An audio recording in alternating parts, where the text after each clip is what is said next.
Turn 1 Soul Ring. All right, well, shall we get to the main topic of the show? Well, should we just get to the show? Probably get to the show. We got to start here. the show at some point here. Yeah. We can't just talk about decks. We could just talk about our. Oh, you know what we didn't talk about? We could do at the beginning of this episode. How our league's going. Oh yeah, We had a second league round. that's right. We did have a second league round, Yeah. and yeah, it was actually pretty exciting. Not for you. It wasn't very exciting for you because you didn't do a ton. My game was literally, I drew like 6 or 7 lands in a row. There was a point I was like, "Hey guys, I drew 12 lands and 7 playables." Yeah, please don't kill me. Oh, Yeah, and I was just making tokens. Actually, the only token production I had throughout that entire game was through Geared. yeah. I didn't get any of my token producers. I didn't get any substantial card draw. Riley was doing things with morph creatures. Riley, so he had Kadena out, and then also had another one where it's like if you cast a morph creature, you draw a card. Yeah, he was drawing a lot of cards. So he's like drawing 2 extra cards a turn. And I was like, this has to stop over here. Yeah, and I put a couple of cards into my deck that were more like group hug cards. I put that one Pulse Mage Advocate that could tap to return 3 target cards from a graveyard to an opponent's hand, and then I get to return 1 target creature card from my graveyard to my hand. And I targeted Riley with that a couple of times. It was like 3 times. I think it was only 2. I got him with the Skullwinder. That was the third one. Okay. That was the other card that let me. That was like a. That was like an Eternal Witness, but you have to give it to the other player as well. But yeah, there was a lot of card advantage going on there. Yeah. Yeah. And there was one point where Trevor played that board wipe that was based on his hand size. Yeah. And then I could have returned cards from Trevor's graveyard to his hand to do a full board wipe, but I didn't want to lose my rhinos, so I didn't do that. And you let Riley keep his card draw. Which Yeah. I don't think is... Well, you know what? He's drawing cards, man. He ended up, Trevor ended up killing him. Yeah. So it was no big deal. That's right. I was swinging for the fences at everybody. I got you down to a pretty low life total, and Riley I got hit by at took least you 20. out. Yeah. Yeah. Yeah. I was hitting you pretty hard. But you were wide open. I gotta do what I gotta do. He's drawing lands. And then,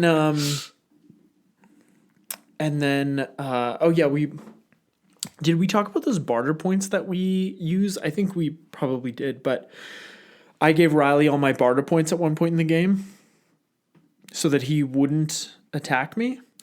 So that he would attack Trevor. That's right. So then he still attacked you. He did attack me with one creature. Yeah. Yeah. But it wasn't detrimental. Yeah. It's still kind of funny. It was funny. Yeah. I wasn't specific enough in my deal making. Yeah. So let that be a lesson to all of you. And that was really fun, though. That was really good. When I realized that, I said you have to attack Trevor. It's like anything about hitting you. Yeah. You're like, yeah, I said all right, that. Fair enough. Fair enough. All right, come on. And then, yeah, when it was getting down to the nitty gritty, I think I was taken out first you were by Riley, and he hit me for Exacxes. which got him a point. Because we did have the achievement for it out there. So Yeah, that's right. And then Trevor did some graveyard shenanigans with that undying creature that whenever you bring a creature back from the graveyard to play, you deal its power as damage to any target. Yeah. So he killed Riley doing that. Yeah, that was pretty cool. That was pretty cool. And he was gonna get me. And he had lethal on board. So the first turn he swung, I played a Druid's Deliverance and made another Rhino. Well, and before we get into how the game ended, there was also a Archfiend of Depravity on the field for the longest time. Oh yeah, right. which at the end of each player's end step, they have to sacrifice. They have to choose 2 creatures and sacrifice the rest. So that kept the board clear for a long time. And you actually had a really interesting interaction with that. So Riley wanted the this card gone, so he went to remove it. And so I played the flashback counterspell from my hand. That's 5 mana counterspell. 5 mana counterspell to counter his removal spell. And so then Riley flips up his morph creature to counter that spell. So I was like, all right, that resolves.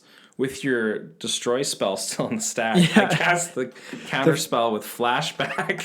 Because you had 12 mana. I had 12 mana. I countered it, so... that was the most impactful play you had all game. The whole game. I was like, I haven't done anything. I'm going to do something. Yeah. And so the Archfiend stayed around, kept the boards a little more clear. Yeah, that is a very, very good card. That's funny. That was a very fun play. I do love a good counterspell kind of war. Yeah. And so yes, Trevor he swung for lethal. I had a Druid's Deliverance. I populated so that I didn't have to do the end step thing, because it wasn't my end step before that happened. So I got to make another Rhino, and then he used Gaia Reach Sanitarium to have each player draw a card. But I would have drawn the card anyway. Yeah. But the card on top was Hour of Reckoning.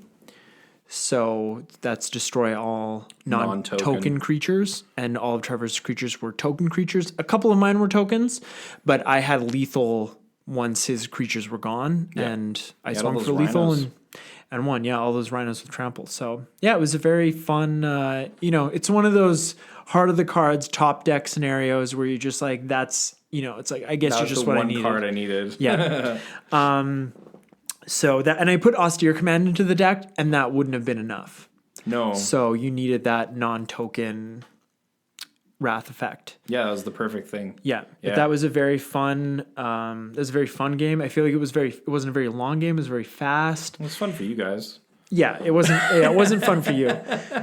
But I feel like, we played the decks out of the box and they were really good and synergistic, and the game didn't take very long. And even with our restrictions on the amount of cards that we can swap out of the deck, I feel like the game was even more just a little bit faster. Yeah. And, I feel like the decks this year, again, they're very, very on point. Yeah, I do feel they're more fine-tuned than they were before, and quite powerful. Just out of the not like obviously game breaking, but they do have some powerful things that they can do out of the box, and very swingy turns. Yeah, there's swingy that things can that happen. So yeah. I'm enjoying it. Yeah, me too. And we will keep you guys updated with how all that's going. Yeah. But let's get to the show. If you guys don't already know, this is the show. But we're gonna get to That's right. This is Turn 1 Sol Ring. The main meat and potatoes. Yeah, I'm Kevin. I'm Eric. And today on the show, we're going to be going through some of the permanents that we think have to be removed as soon as possible. Mm-hmm. As soon as you see these permanents resolve, hopefully you can counter them, but if you see them resolve, get your removal spells ready. So Eric and I each put together top 10 lists of the must remove permanents we've had the misfortune of not removing soon enough. So we're just going to get to our lists. And as we always like to do, we don't know what the other person put on the list. Top 10 list, and we don't know what the other person has put in the list. So I wonder if any of them are going to be the same. This time around, I think maybe not. Maybe not, yeah. I tried to choose some interesting stuff, but also some staple things I just hate to see. Mm-hmm. That might be foreshadowing. Oh, boy. Okay. So why don't you take us away here, bud? Sure. So since we've done this in the past, this is actually a 2-card removal thing. That's okay. It's okay, because I've already cheated, so it's not cheating anymore. So this is just straight up a 2-card combo. If you see either of these cards, they instantly work together. Oh, I can see what that is. So we have Pilipala, which is a 2-mana 1/1 flyer. But you can pay 2 mana and untap it to add 1 mana of any color. That's right. And then we have Grand Architect other here that is 2 blue and 1 of anything for a 1/3. Other blue creatures you control get +1/+1. You can pay a blue target artifact creature becomes a blue until end of turn. And then tap an untapped blue creature you control. Add 2 mana to your mana pool. So as you can see, once Pilipala is blue, You just need one blue. yeah, you just need the one blue, and then you just make infinite mana of any color. And the thing is, if somebody responds to the activation on Grand Architect, if you have the blue mana, you can just activate it again. Yeah. Right? And that just goes on the stack. And if they Yeah. don't have a way to respond, then you can just Still keep going. infinite mana. And the mana is in your mana pool, right? Yep. So unless they have a way to make you move through a phase or end the turn, then That mana's there. You're good to go. yeah. So this is dangerous to see because obviously once you have infinite mana, you can pretty much do whatever you want. Yeah, you got to get rid of it. Yep. So either of those guys in that combo, get Definitely. going. Get out of here. All right, so It's the only one I did like that. My number 10. okay, so my number 10 is Destructive Flow. Yes, Destructive Flow is an enchantment for Jund colors. At the beginning of each player's upkeep, that player sacrifices a non-basic land. Rough.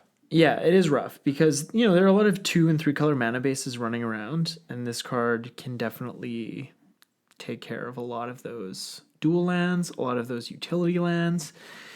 And, if you don't have a way to recur those lands from your graveyard, you're not doing good. You're just going to be so far behind in the end. Yeah, this needs to... And this does affect you, but, you can definitely build your deck around. Like, if you're going to be running this, you'd probably build your deck around it somehow.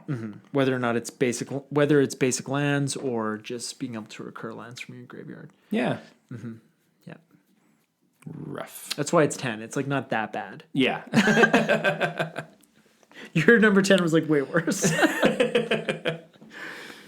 Moving on up, number 9. There is a blue creature called Orcanis the Omnipotent. That's right. Yeah. Or some people say omnipotent. Oh. But that's incorrect. It's omnipotent. So this card is 3 of anything and 3 blue for a legendary creature wizard. So technically this could be a commander too. Yeah. Oh, yeah.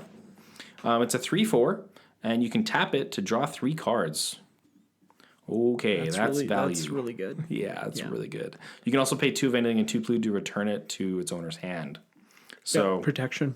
It has protection as well. So this can be a very difficult Card to remove. Yeah. You got to wait for it. You got to be smart about it. You got to wait for your opponent to not have mana up if you're planning on doing something about this card. Yeah. and just be smart about it, guys. Be smart about it. Because then probably the person playing it may want to try and leave mana up the first turn so they can at least get 1 activation out of it. Yeah. And yeah, 3 extra cards on a turn is a lot of value. So don't leave this out there for too long because this player will just run away with the game. And he's dirt cheap, so yeah, you just pick him up. Eternal Masters, bulk rare. Oh yeah. Okay, my number 9 is Nevin Yurl's Disc. It's 4 mana for an artifact. Nevin Yurl's Disc enters the battlefield tapped. You can pay 1, tap, destroy all artifact, creatures, and enchantments. Ooh.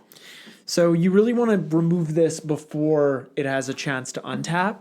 Yeah. If you're in a scenario where the player that plays this has a Voltaic Key, for instance, when they activate that Voltaic Key, that's the time to target this. Or you just target it with Crows and Grip. There we go. Yeah. Because it's got split second. Split second. That's right. So, yeah, this is just a card that can really shut down games because people aren't going to want to play their artifacts, creatures, or enchantments. And that's a lot of permanence too that it hits. So. And definitely if somebody plays this in a Super Friends deck, you want to get this off the field as quickly as possible, and ideally without an activation. And there are a few cards that are like this, there's one that exiles everything non-land permanents. So yeah, you just want to get rid of these. But this is, that being said, this is a really great board wipe in colors that can't do this. It is. This card's also a very broken combo with Darksteel Forge. Yeah, I run that in my Memnarch deck. Yeah, because Nevin Yurl's Disc doesn't say it destroys itself. When you tap it, it destroys all artifacts, creatures, and enchantments. So if your artifacts are indestructible, you're fine. Yeah. And then with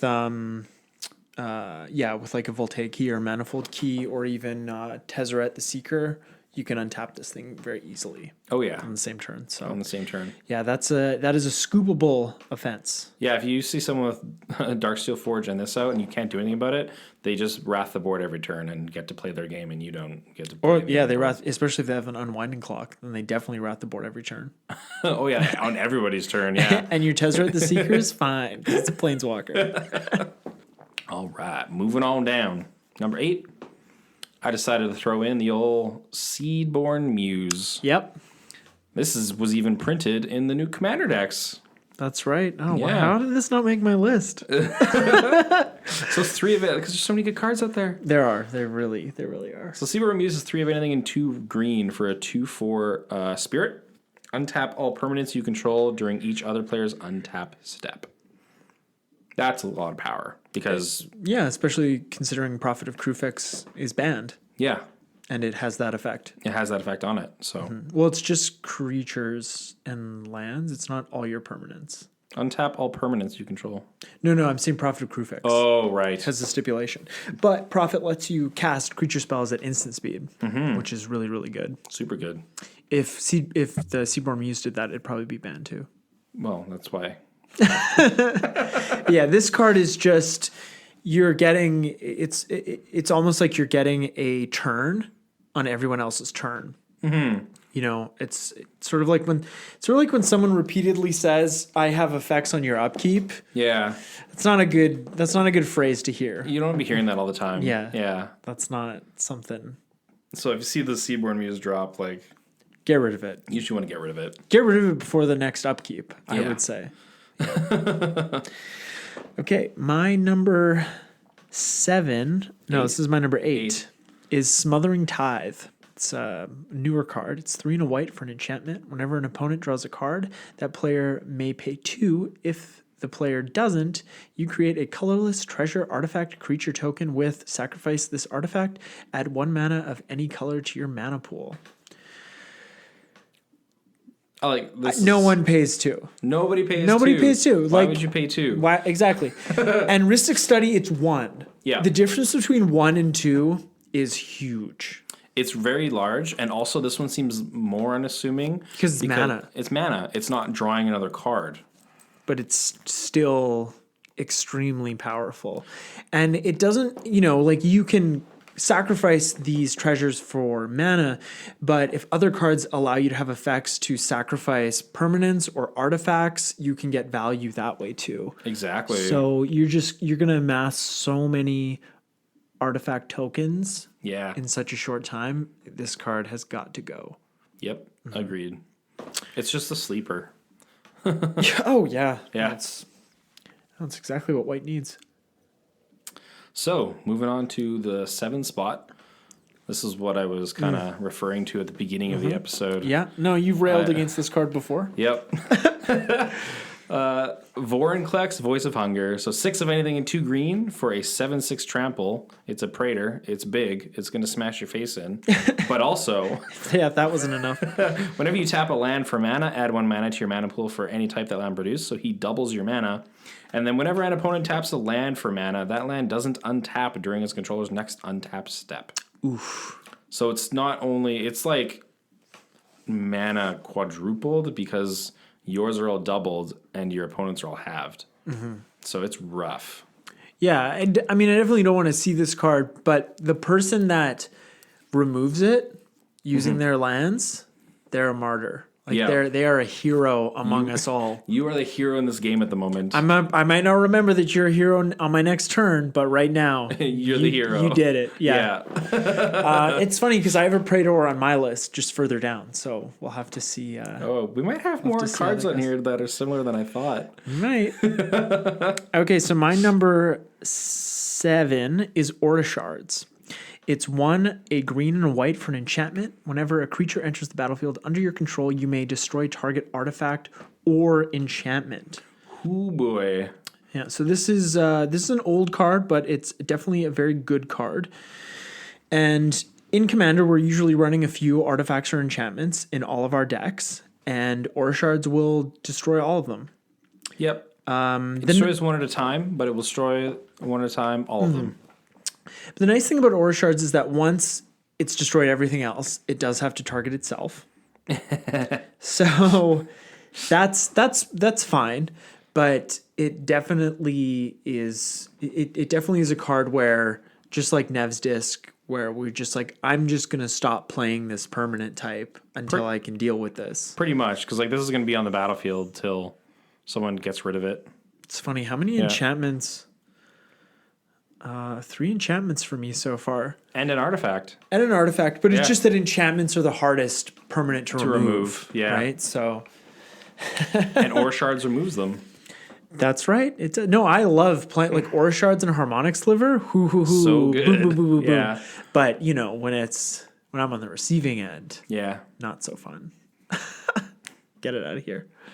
And like to make it even more powerful, like not only does it get rid of everything, because like it has the May destroy, it'll just stay on the battlefield.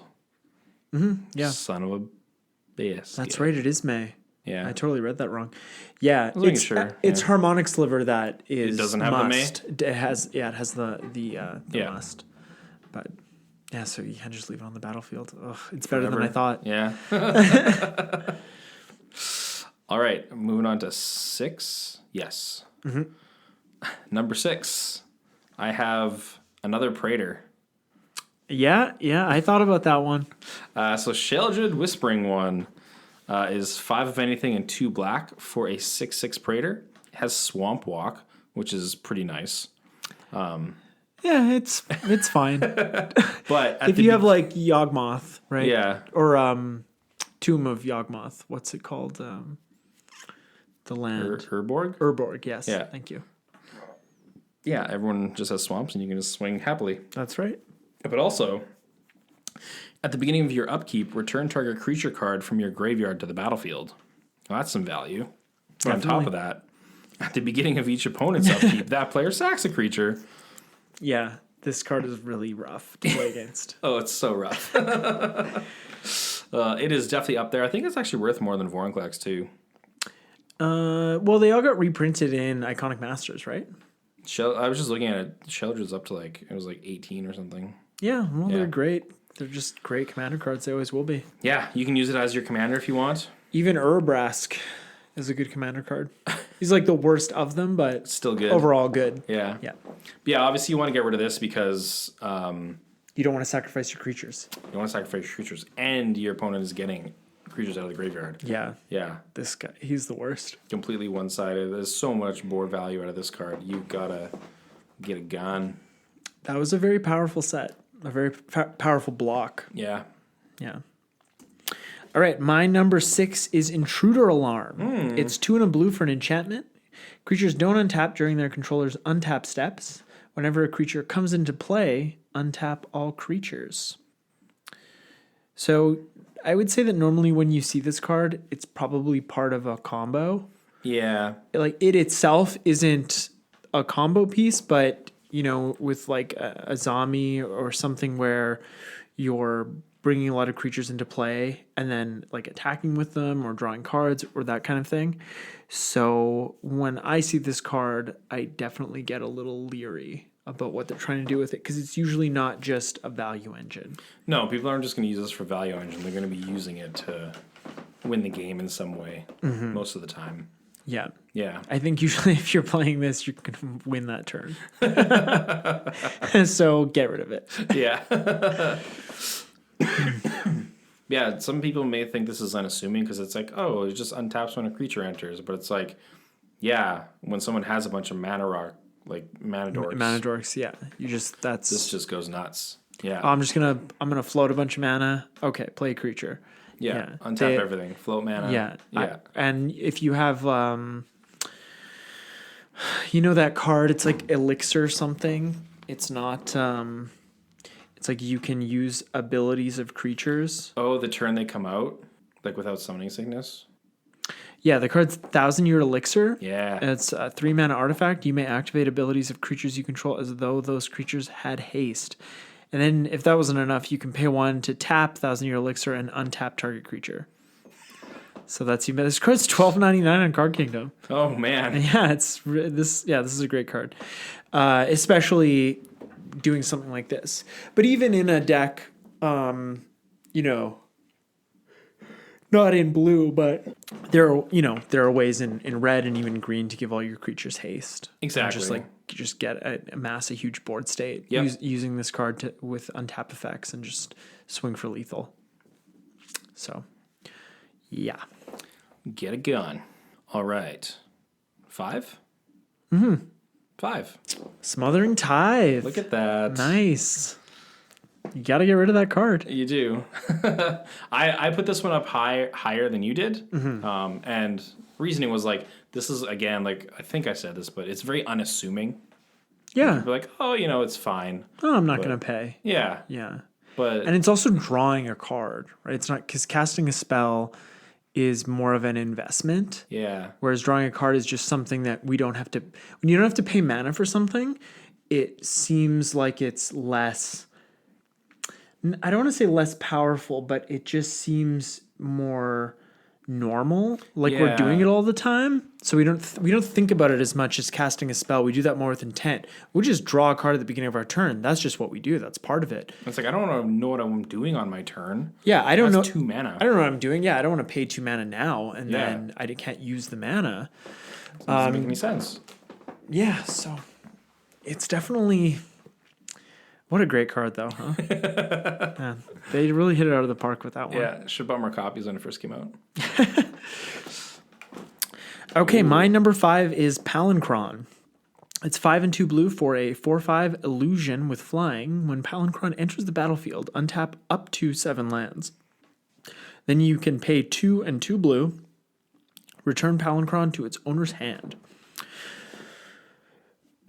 Basically, if you have lands that tap for more than 1 mana, or mana rocks that you've paid for Palancron to cast, you can get, if you have the right distribution there, you can get infinite mana. Yeah. That way. And if better yet, if you have ways to bounce Palancron to your hand without paying the 4 mana and you have extra mana, you can do the same thing. So again, this card is just a combo piece. It's one of those infinite mana generators for your combo. And at the very least, it's just so much value if you can blink it, that for less than 4 mana, it's just a card that needs to don't even let it enter the battlefield. Yeah. I think is what I would say. See somebody cast it and you hope you have that counterspell. And I think we both consider counterspell a form of removal. Yeah. Like when we're putting a deck together, that those cards end up in the removal category. Yeah. Yeah. Just if you're lucky enough to be in blue. Yeah, I guess you could play Withering Boon in black, but that's only for creature spells. And you have to pay 3 life. What a good card. It actually is a good card. Yeah, because it's better than Mana Tithe, so. Well, you at least know that your opponents are going to be casting 1 creature. Yeah. Right? So you can get them that way. And it's like Mana Tithe, like it is unconditional. It's just like counter target creature spell. I think it says summon spell because it's from Mirage, but yeah, sure. It is a decent card. All right, moving on, number 4. I threw in Zendikar Resurgent. Oh, yeah. That is... Yeah. So this one, it's a green enchantment, 5 of anything and 2 green. Whenever you tap a land for mana, add 1 mana to your mana pool, or that land produced. Right. So you have to... If it's a 2-color land, you can add 1 of each. But if it's just blue, you can only add 2 blue. Right. But then whenever you cast a creature spell, draw a card. So Cast. yeah, That's the key word there. So obviously, like mana doublers are always really powerful. super powerful. Even the 7 mana ones. Yeah, you'd be surprised. And I think this one's even worse than like seeing like Mirari's Wake or something because Totally. Or Mana Reflection. yeah, Yeah. you're just casting a creature and you get a card.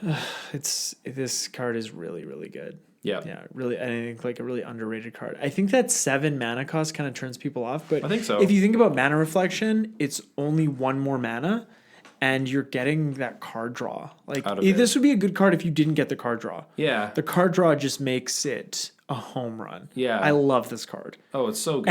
And when somebody plays it, it's like, nope, no. Yeah. Nope. Get out of here. It's just like those games when you play it and no one removes It's an audible groan when that comes down and it resolves. It's just like, oh.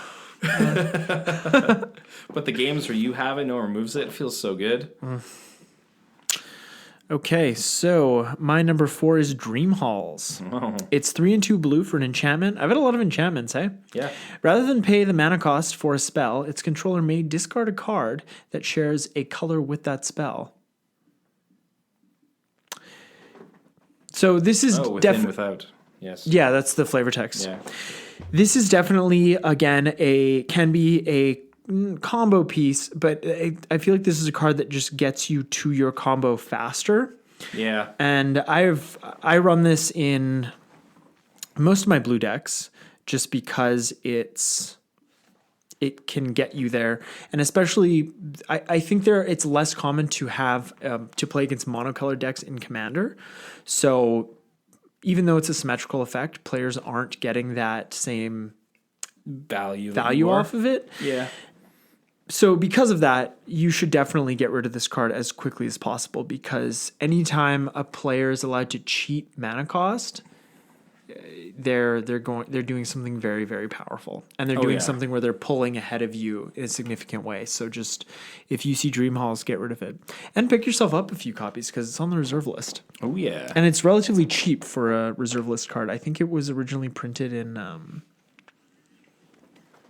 maybe Weatherlight. I don't know. Yeah, I'm not too sure either. I can't remember. Maybe Visions. Anyways, yeah, get rid of it. Yeah, this is like Omniscience is in blue too. So you're like Dream Halls, Omniscience. Hey, I've been there. Town. Yeah. You'd be like, I can keep going, guys, or we can just play another game. What do you want to do? Whatever. All right, so I think we're going into the top threes here. Top 3. So my number 3, it's a newer card. We got down Mystic Forge. Oh, wow. Yeah. So Mystic Forge is a 4-mana artifact. You may look at the top card of your library anytime. You may cast the top card of your library if it's an artifact card or a colorless non-land card. And then you're going to tap to pay 1 life and exile the top card of your library. So, thinking with seeing this card come into play, the person has probably built their deck around it to be able to barf everything out and probably win the game. Yeah. So that's why if you're seeing a card like this come down, you probably don't want it to be there because it's part of their main plan in the deck. Mm-hmm. Yeah, I would agree with that. And I think cards like this are definitely underrated, like Experimental Frenzy or Future Sight, where you get, or Vizier of the Menagerie, where you can look at the top card of your library and cast it. Better in Experimental Frenzy, you can play it, right? So you can hit lands. Yeah, those cards are very powerful because your hand size becomes whatever you can use from the top of your library as well. Yeah. So it could be 10, 12, 15, like whatever, however deep you can dig. And cards like that are just like you're sort of doing something that it doesn't go outside the rules of the game, but it sort of feels like it does. Yeah. And that's extremely powerful. And I was thinking of this one between Experimental Frenzy, and I think for Commander, because Experimental Frenzy doesn't let you play from your hand, I think Mystic Forge is a more common option you may see. Yeah, I think in the right deck, because it's only concerned with colorless cards. Yeah. Where Experimental Frenzy is any card. Anything. But you can with red, you're dumping your hand, and if that's all you're playing, then yeah, I think it depends on the deck for sure. For sure. But yeah, being able to see the top card of your library and play it, that's some power. Very powerful. Yeah. Lands are colorless. Another creator. Yeah, my number 3 is Jin Gataxia's Core Augur. It's all right. 8 and 2 blue for a 5/4 with flash. At the beginning of your end step, draw 7 cards. Each opponent's maximum hand size is reduced by 7. If those opponents have a card that says they have no maximum hand size, they're fine. Yeah. But otherwise, everyone else is going to be having no fun except you. Yep. You only get to draw and play whatever you have. because your max hand size is 0. So, yeah, not only is this no fun, with this kind of card advantage, you'll lose the game very quickly. So you either remove this or you just lose the game and shuffle up and play again. Yep. That or that. Yeah, because drawing 7 cards a turn, that's a lot. Yeah. And also a lot of times, you don't have to wait till turn 10 to put this into play. Usually. and that's not a good strategic move. So Yeah. just Yeah. get rid of this guy. Yeah, get it gone. I have bad feels about this. All right, so my number 2 card, another artifact. So we have Birthing Pod. Yeah. So Birthing Pod is 3 of anything, and then a Phyrexian green mana, meaning you can pay green or 2 life. And then it has an ability, which is 1 of anything, and then another green Phyrexian. So, and then you have to tap it. You sacrifice a creature, search your library for a creature card with a converted mana cost equal to 1 plus the sacked creature's converted mana cost. Put that card on the battlefield, then shuffle your library. Activate this only anytime you cast a sorcery. If you see Birthing Pod, though, they're gonna chain. Yeah, the deck is built around chaining and going up, untapping this. Yeah, respond to that activation. Yeah, sure. This is a very, very powerful card, especially because you can just use it for 1 mana. 2 life in Commander is nothing. I wonder how valuable it would be if it was still legal in Modern. It'd definitely be way up there. Yeah, for sure. Because even in Commander, it's still like an $8 or $10 card. Yeah. So it being legal in Modern, where like combo decks definitely went off with this. Yeah. It was, Oh yeah. Yeah. But dangerous card. You don't want to see the Birthing Pod stick around. No, get rid of it. It's too much value. Yep. Right. My number 2 is Omniscience. Oh. It's 7 and 3 blue for an enchantment. You may cast spells from your hand without paying their mana costs. I don't know what else I can say. I had to pay all my cards for free. Like, great. Do you want to? It's like, are you gonna win? Yeah, it's sort of interesting because I've seen this card played a couple of times, and usually it's been cheated out ahead of turn 11 or turn 10. And I've seen it not do anything and like gotten removed, which is sort of I don't know, just seems strange that that's what would happen with a deck. Yeah. But yeah, regardless of the experience you've had with Omniscience, you should get rid of it as soon as possible. Definitely get rid of it as soon as possible. Yeah, just like Dream Halls, cheating mana costs this is better than Dream Halls because you just don't have to pay. Yeah. And I had a Bant Eldrazi deck that ran Omniscience, and that could be fun when I got it out. Was that a commander deck? It was, yeah. It was Rune. Oh, yeah. I remember that deck. That was a lot of fun. Yeah, because I would throw out a Academy Rector, then the next turn I'd wipe the board. Yeah, and then get exile Omniscience. Rector, get Omniscience, and then go to town. Yeah, that's good. Good times. That's another one. Exile Academy Rector. Don't destroy it. Don't destroy it. Exile it.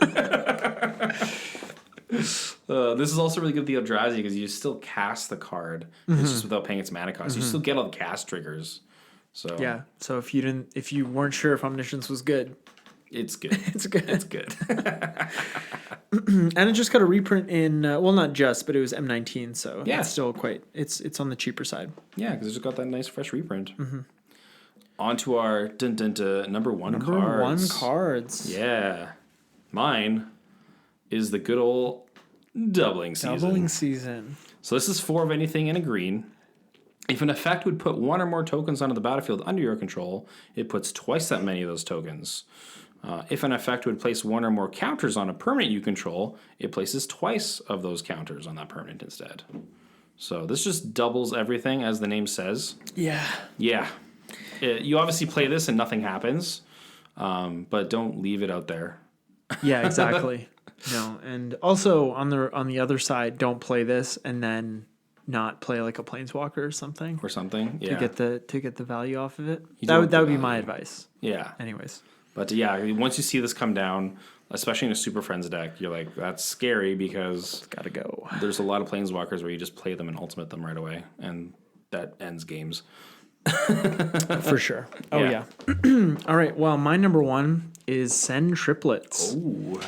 So Send Triplets is 2 white, a blue, and a black for a legendary artifact creature, human wizard, 3/3. At the beginning of your upkeep, choose target opponent. This turn, that player can't play spells or activate abilities and plays with his or her hand revealed. You can play cards from that player's hand this turn. This isn't the most powerful card, Yeah. but in terms of this, this is about me. And this kind of an effect is just something that I don't care for. Yeah. And I don't remember if we ever talked on the show about like Memnarch or those kind of effects. And I have a Memnarch deck, but the Memnarch deck is like the Pili Pala Grand Architect combo where you just take, it's like I got the combo, I'm going to use the mana to play Memnarch, and I'm just going to take everything. Done. No feel bads. The game is over. It's like if you want to keep playing, fine, but the game is over. I just took all your lands. So effects like this, it's just, I know it's not strategic, it's totally irrational, but I think we can all relate to the feeling where somebody takes our permanents and we see them on the other side of the table, and we don't want people playing with our toys. It's like, hey, that's mine. That's mine. So yes, this particular commander, when I see this on the battlefield or when I see this in the command zone, it's my only my only goal in that game is to keep it off the battlefield. I don't want to see it. And that can be from killing the player. That's right. That is a very effective form of removal. So that's it. That is our top 10 list of must remove permanents. Most of it was strategic, except my Send Triplets. It was pretty fun. I think one of the things we can obviously see is that Praetors are strong. They're very strong, and enchantments are very strong as well. Enchantments are very strong as well. Mm-hmm. Yep. And blue cards are very strong. For sure. And Smothering Tithe, which was the only one that made it onto both our lists. Yeah, you said Praetor, and I was like, oh, maybe you duplicated one of mine. And I was like, no, you had a third one there. Yeah, Smothering Tithe is, I think what makes it so powerful is how innocuous it is. Yeah. Because it's just mana, right? It's just mana. And no I'm going to draw my card. And throwing away 2 mana at the beginning of your turn really sucks too, because you don't really know what card do you draw, blah, blah, blah. And you're throwing away 2 mana to deny them 1 mana. Yeah. Right? Like, that's not really a good rate. So you're still losing there. Mm-hmm. Yeah. But, it's almost like I have seen people pay, but it's very much in the minority. Yeah. When people pay for that. It's like they probably don't have much going on. Yeah, exactly. Or it's late in the game. Like a late game Smothering Tithe isn't very good, but just the same is true for a late game Rhystic Study. Right? Exactly, yeah. Mm-hmm. All right, well, we're going to bring this episode of the show to a close. If you'd like to get in touch with us and ask us any questions, maybe let us know some must-remove permanents that you think we didn't cover, you can get in touch with us at Turn One Soul Ring, the podcast, at gmail.com, on Instagram at Turn One Soul Ring _ the podcast. And you can follow me on Instagram at Command Beacon. We are currently doing our October giveaway of 1 pack, collector's booster pack of Throne of Eldraine. Gotta get them foils. Mm-hmm. And alternate art cards. And all the art cards. I didn't realize how many foils were in each pack. I thought it was like, it's like a higher drop rate. It's like, okay, so the two foils. Yeah, I know. Like all the commons are foil. Yeah, it's very. I've watched some pack openings today as well. So they've been very, very nice foils. Nice. Yeah, that's right, Borat. So yes, you can enter that by finding the post for our October giveaway, and we'll be announcing the winners for that on November 1st. Eric and I are recording this a little ahead of time, so we don't quite know who the winner of our September giveaway is yet, but we'll let you guys know when we know. Yeah. You can listen to us on iTunes or Google Play or SoundCloud or wherever else you listen to podcasts. And do us a favor and rate and review us on those platforms if you can. If you have time. We know you guys are busy. But it's always great to hear from you guys, and any feedback's always great. Any feedback, even if you're like, you know what, you guys suck. we'll take that to heart and we'll try not to suck. Yeah. Yeah. Maybe a little more than just you guys suck. Like, well, how do we suck? Yeah. You know? Do you hear sucking sounds like- the whole time? Like, It's like, don't just say do better. It's like, give us a little more than just do better. And Yeah. I think I would appreciate that. yeah. But now they're probably going to complain that we're too specific in how they want them to complain. Who do these guys think they are? Yeah. I don't know. Yeah. I don't know. I'm just me, I'm just trying to do me. All right. Well, thank you guys so much for listening. This really is a pleasure to record this show and to have people listen to just a couple of silly guys talk about magic. Just talking about whatever. It's greatly appreciated that you listen to our show, and Yeah. we have fun doing this. Yeah. Well, this is we're recording this on pre-release weekend, so we hope you guys had a really great pre-release weekend, and we hope you went and got them. Okay, Tigers? Alrighty, show me that ETB. Turn one soul ring.